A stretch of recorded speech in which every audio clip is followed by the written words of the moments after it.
When most people think of the Roman legions during times of war, they typically think of highly disciplined men standing in organized formations, moving strategically towards the enemy, usually the barbarian hordes, which they would proceed to slaughter in precise and methodical fashion, leaving nothing but the blood and guts of dead barbarians lying on the muddy battlefield for the crows and wolves to devour. What most people fail to realize, however, is that the legions had to march for countless miles every day in order to reach those battlefields. What did the Roman soldiers carry during their marches? How often did they stop, and what else did they do along the way? What was it really like to march in the Roman legions? But here's the question that will blow your mind.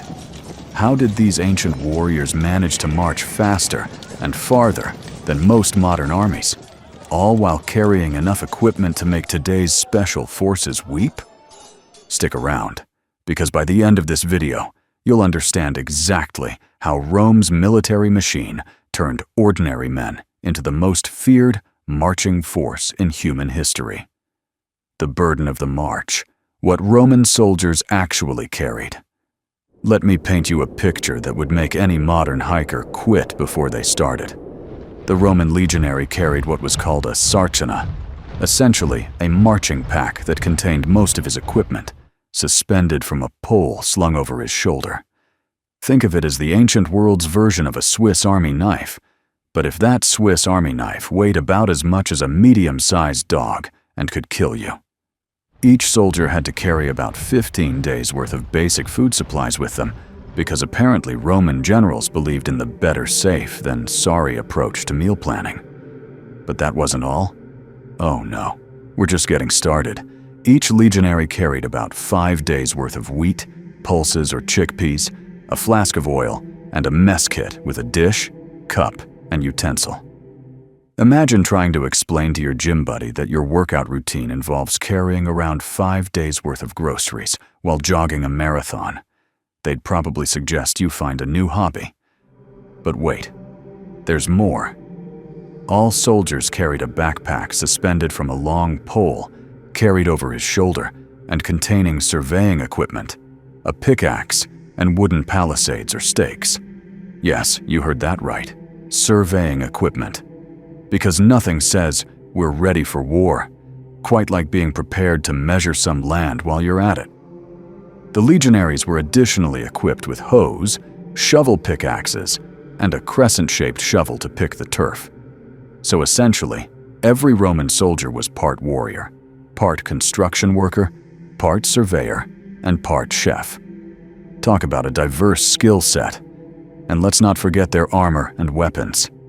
Each man carried a large shield, the scutum, which was curved to fit the body. They were made from a kind of plywood, thin sheets of wood glued together. Imagine lugging around what's essentially a curved coffee table for 20 miles a day. Your lower back is probably aching just thinking about it. The total weight? We're talking somewhere between 60 to 100 pounds of gear, depending on the mission and the season. To put that in perspective, that's like strapping a full-grown Labrador to your back and then going for a jog for 20 miles every single day. The art of Roman marching, formations that conquered the world.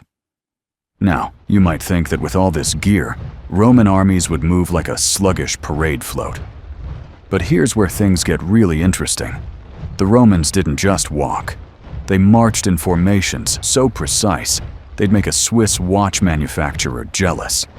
The procession was followed by scouts on horseback, or pedestrians, followed by auxiliary units. Later, troops were set up to prepare the way for the main forces to march. Their task was also often to find the right place for the camp. The Romans approached marching like a well-choreographed military ballet. First came the scouts. These were the guys who got to walk ahead and make sure nobody was planning to ruin everyone's day with an ambush. Think of them as the ancient equivalent of those people who scout out Black Friday deals before the stores open, except with significantly higher stakes. Next came the road-building crews. Yes, you read that right. The Romans were so committed to proper infrastructure that they literally built roads as they marched. It's like if modern armies stopped every few miles to install Wi-Fi hotspots and charging stations. The main body of the legion marched in columns, typically 6 men wide, which allowed for flexibility while maintaining order. This wasn't just about looking impressive, though I'm sure it did. It was about tactical efficiency. If you needed to deploy for battle, you could quickly transform from a marching column into a fighting formation faster than you could say, Veni, Vidi, Vici. But here's the really clever part. The Romans adapted their formations based on terrain and threat level. In friendly territory, they might march in a more relaxed formation. But in enemy territory, they marched in what was essentially a moving fortress, ready to transform into battle formation at a moment's notice. The daily grind. How far and how fast? Now let's talk numbers, because this is where things get truly impressive. Roman soldiers were often expected to march 20 miles a day, wearing all armor and carrying equipment. 20 miles. Every day. With all that gear we just talked about. To put this in perspective, the average person walks about 3 miles per hour on flat ground, with no equipment. The Romans were doing nearly 7 hours of walking daily, fully loaded, often on rough terrain. And then, and this is the kicker, after a long day, Roman soldiers had to build a camp, complete with a ditch and a wall of wooden stakes. The Romans practiced 2 types of marches, one for 18.5 to 20 miles, and one for 25 to 30 miles. The shorter march could be done in 5 to 6 hours. The longer march? Well, that was what they called a forced march, and it was exactly as pleasant as it sounds. But here's what's truly mind-blowing. 25+ miles in a single day is easily attainable, and a Roman army could probably march at high speed for 2 weeks, since they carried most of their equipment and 2 weeks of food themselves. 2 weeks of sustained marching at 25 miles per day. That's 350 miles in 2 weeks, carrying everything they needed. To give you some modern context, Finnish military guidelines state that with a moderate load of personal gear, 23 kilograms or 50 pounds, while maintaining full combat readiness, 15 kilometers, 9 miles, a day in terrain is the preferred daily distance. The Romans were routinely doing more than double that distance with heavier loads. Rest stops. When the iron breaks, even Roman super soldiers needed breaks, and this is where we see some fascinating glimpses into their humanity. The Romans didn't just stop when they felt like it. Everything was regulated and systematic, because that's how you maintain discipline in an army of 5,000 men. During marches, the army would typically stop every few hours for brief rests. These weren't Instagram-worthy coffee breaks. Soldiers used these moments to adjust their gear, drink water, and mentally prepare for the next stretch. The discipline was incredible. When the horn sounded to resume marching, everyone moved as one. But the real rest came at the end of each day. And this is where Roman engineering truly shined. Remember how I mentioned they had to build a camp every single night? This wasn't just throwing down some sleeping bags. We're talking about a full fortified camp, complete with a ditch around the perimeter and a palisade wall made from those wooden stakes they'd been carrying all day. Think about that for a moment. After marching 20 miles carrying 60 to 100 pounds of gear, your reward was several hours of construction work. It's like finishing a marathon and then being told you need to assemble IKEA furniture for the entire neighborhood. Except this IKEA furniture could save your life if enemies attacked during the night. The camp layout was standardized. Every Roman camp followed the same basic design, regardless of whether they were in Britain, Spain, or Egypt. This meant that even in foreign territory, soldiers knew exactly where everything was supposed to be. It was like having the same McDonald's layout in every country, except instead of Big Macs, we're talking about strategic military positions. Fuel for the machine. Roman marching rations. Now let's talk about food, because you can't march an empire into existence on an empty stomach. Roman military cuisine wasn't exactly what you'd call fine dining, but it was functional, portable, and designed to keep soldiers moving. During the march, the Roman soldier had to have his own supplies that allowed him to feed himself for 2 to 3 days. The rusks, vinegar, and mutton would last for 2 days, and then the soldier would enjoy bread, wine, and bacon. Notice how they used the word enjoy.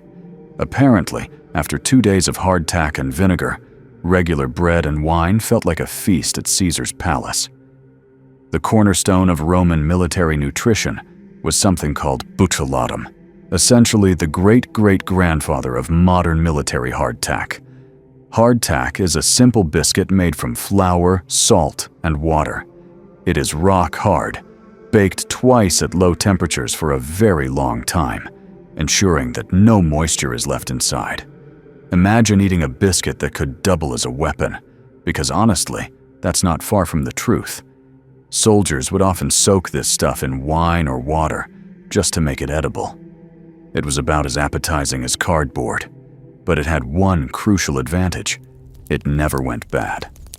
You could leave buccellatum in your pack for months, and it would be exactly as unappetizing as the day you packed it. The Codex Theodosius, dating from 360 states, that troops on the move should receive hardtack biscuits, bread, ordinary wine and sour wine, salted pork and mutton. It seems that hardtack and sour wine would be consumed for 2 days, and on the 3rd day, the decent wine and bread would be eaten. They actually had a rotation system for their food quality. 2 days of terrible food, then 1 day of slightly less terrible food. It was like a medieval version of cheat day, except your cheat day was just food that doesn't require a hammer to eat. But here's the really impressive part. Legionnaires would burn as many as 6,000 calories per day while on campaign, and soldiers were equipped with personal grinding stones for milling their grain while encamped.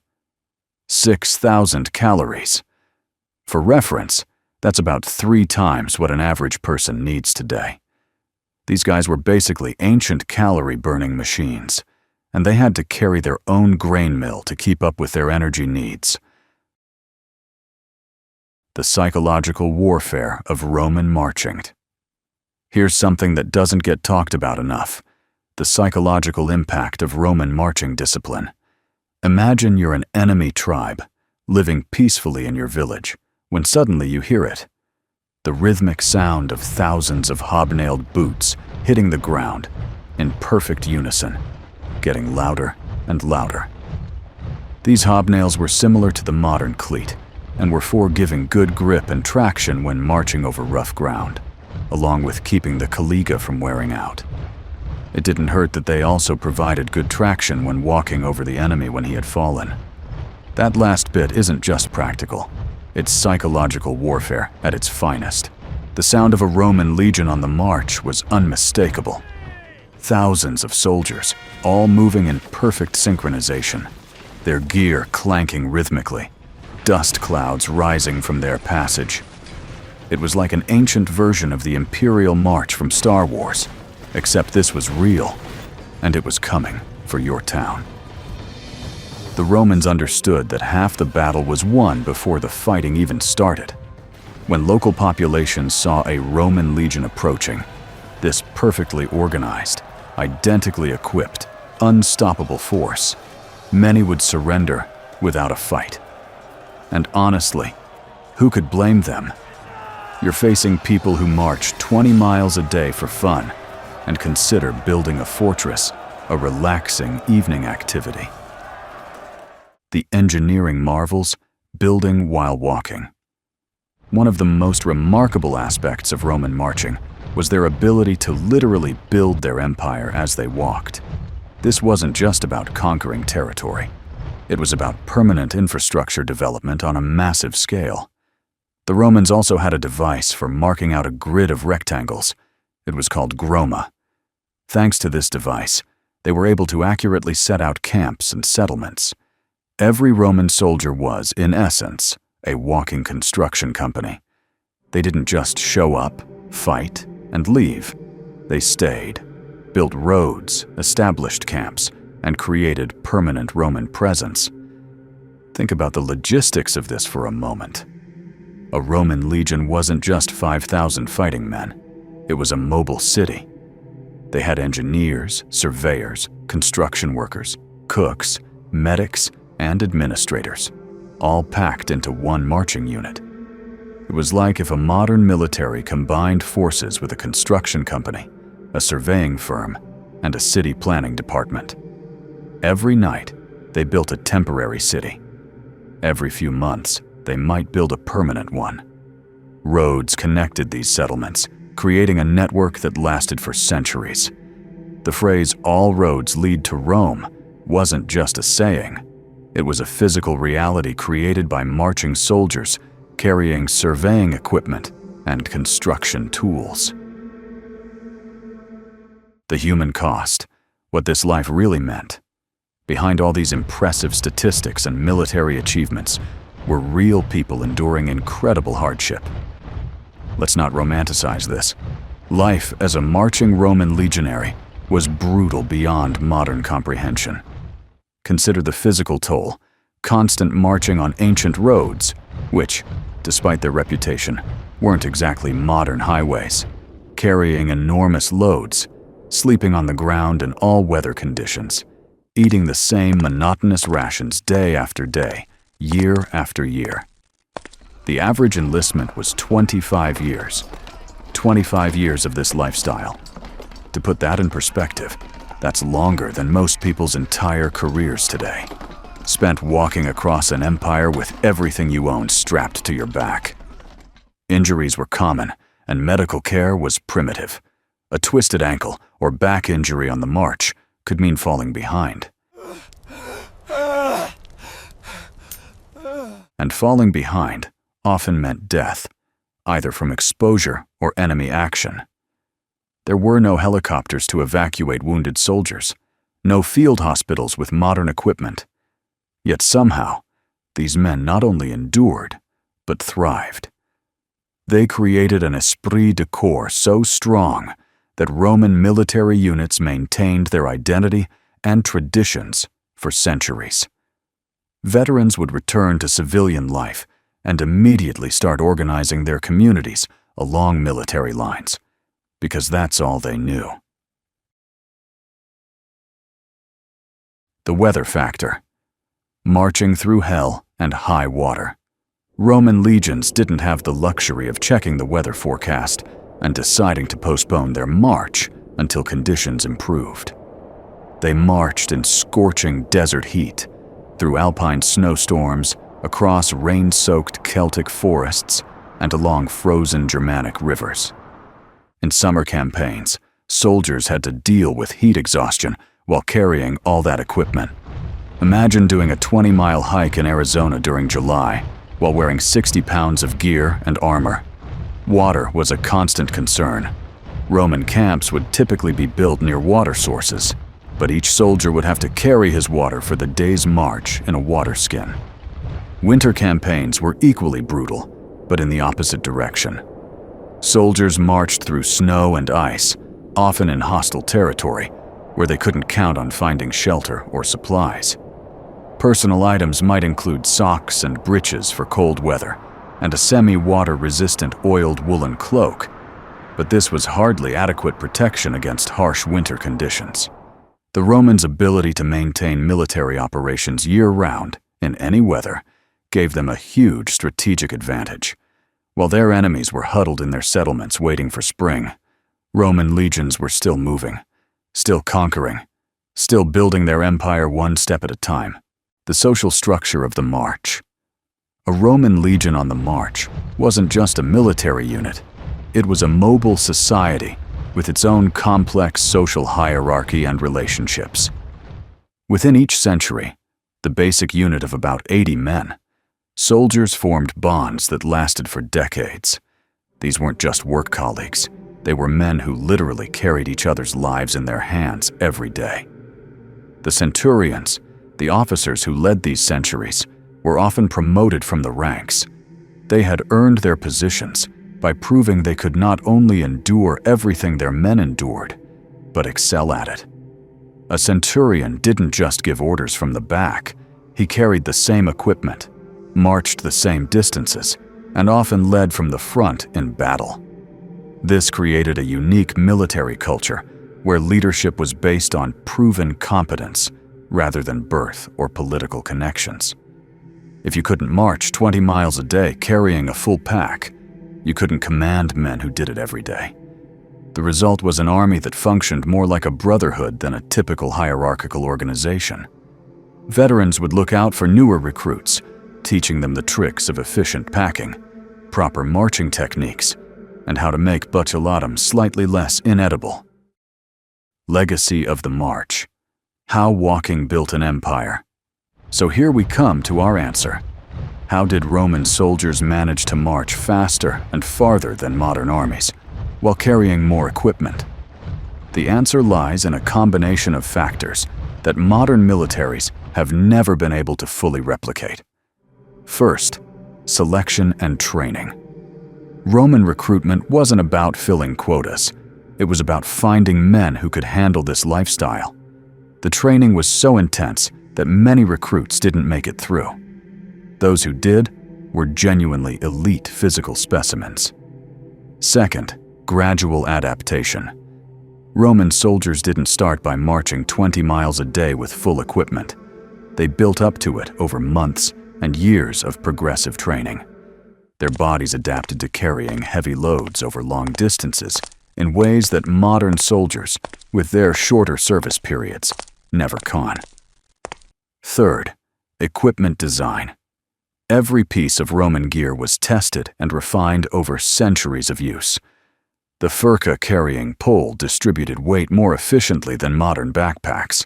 The design of their boots provided better long-term comfort than many modern alternatives. Fourth, and perhaps most importantly, cultural expectation. For Romans, this level of physical endurance wasn't exceptional. It was normal. They didn't have vehicles to fall back on, air support to call in, or logistics networks to resupply them. Walking was their only option, so they became the best walkers in history. The Roman Empire wasn't built by brilliant generals sitting in comfortable headquarters, moving pieces on a map. It was built by ordinary men who walked extraordinary distances, carrying everything they needed to conquer and hold territory. They didn't just march through history, they marched history into existence, one step at a time.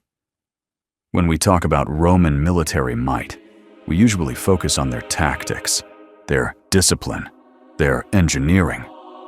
But the foundation of it all was simpler and more brutal: their ability to move their entire civilization on foot, faster and farther than anyone thought possible. That's the real legacy of the Roman march, not just the conquest of territory, but the proof that human endurance, properly organized and motivated, knows almost no limits. These men didn't just serve in the army, they became the army, a walking, fighting, building force of nature that reshaped the ancient world. And that's your answer. Rome conquered the world, not because their soldiers were superhuman, but because they made the superhuman effort seem routine. They turned the simple act of walking into the foundation of the greatest military machine in ancient history. If you enjoyed this video, then here is another one that I know you'll enjoy. And if you haven't liked and subscribed to this channel yet, then please do so now. That way you'll never miss another episode of Ancient Rome Revisited. I look forward to seeing you in the next video.